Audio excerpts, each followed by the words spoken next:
Hi guys, and welcome back to another episode. In this episode we're looking at the olive, and we're here at an olive grove in Auckland on the Bombay Hills. And in particular we're interested in the landscaping use of olives, as well as the medicinal purposes. So we'll take a closer look at the olive tree next. So just a bit of history about the olive. The olive has been around for thousands of years. It's basically native to Greece and the Mediterranean and Syria and those sort of countries. And it was cultivated by the Egyptians, and the Romans spread it throughout their empire, and then the Moors and the Spanish spread it even further. So it has been used from that time as oil for lamps, for burning, for cooking, and for perfumes, and making perfumes as a base for perfumes. Okay, so that's a little bit of the history and where it's from. We'll have a look next at how to grow this plant. So olive trees, what I'd call rate of growth would be about medium. So they grow around about 15 to 30 centimeters. That's around about 6 to 12 inches per year in favorable conditions. And as you can see here, these trees here are around about sort of 4 to 5 meters in height and about 4 or 5 meters in width. They're spaced around about 5 to 6 meters apart. Now, the eventual height of these plants will be could be around about 9 meters by about 9 meters. So they can get pretty, reasonable size, but they are slow growing. They live for or can live for hundreds to possibly thousands of years. And to grow them, they really need a free draining soil. They need a full sun position. So all these plants here are all out in the full sun. They need a minimum of 6 hours per day. So they don't like to be put in the shade, and they like to be free draining. So they're kind of a little bit shallow rooted, and the soil they can grow in clay or sandy soil as long as it doesn't get boggy or waterlogged. And having these sort of grey leaves makes them gives you a clue that they're quite drought resistant. So they can tolerate quite a lot of heat, up to probably around about sort of 38 Celsius in heat, and also going down to about -9, -10, and getting very cold. And even I'll show you a quick clip of with snow on top of these plants. But generally speaking, they don't want to be in those conditions for a long time. They prefer being in the mid-range there, in the sort of higher 20s to mid 30s, and with a little bit of moisture. They don't like it pest and disease wise.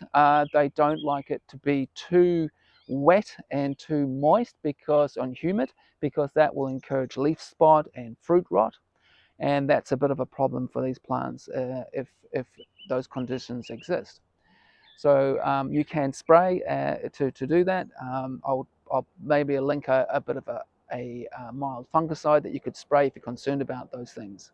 This is mid-autumn, and you can see it's already got olives on it. And there's some green ones up there.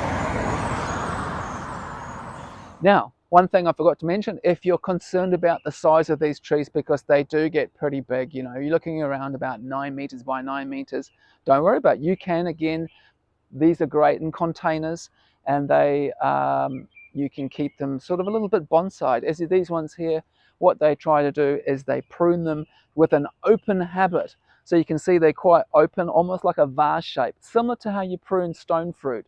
So you get maximum light in there, which helps with reducing pests and diseases, that sort of thing. So the health benefits of olives. So the health benefits are in the leaves and in the fruit, and in the oil that's made from the fruit. And there's 3 compounds in there that are very, very useful and will help to reduce inflammation in your body, will help increase blood flow and circulation, will help with your insulin sensitivity, and will be good for getting rid of some of those harmful things in your body called free radicals that go around and damage cells. Right, so we're all ready to test the tea. Now this is just the fresh leaves that I just sort of cut in two, and we're just going to pour that straight in. That's that one. And we'll just have a quick try of that.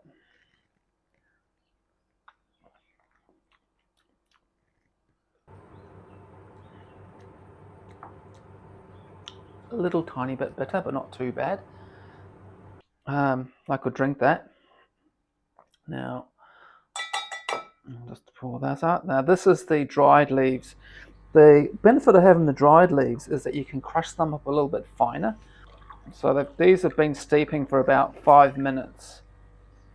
And the colour is just like a light yellow colour.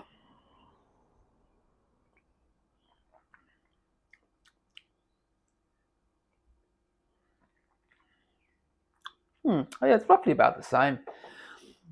Roughly about the same. Tastes quite reasonable. I wouldn't. I could drink that quite easily. One thing before we go, just to quickly mention, I don't think I mentioned it, that really for the benefits, you've got to use something like that. You've got to use the extra virgin oil. This has had less processing and it has had less heat and solvents in it, so it's far better for you. So that's the one to go for your health benefits. Okay, guys, we're going to leave it there. Hopefully you've enjoyed it. If you have, then please give it the thumbs up and like button. And otherwise, we'll see you in the next video.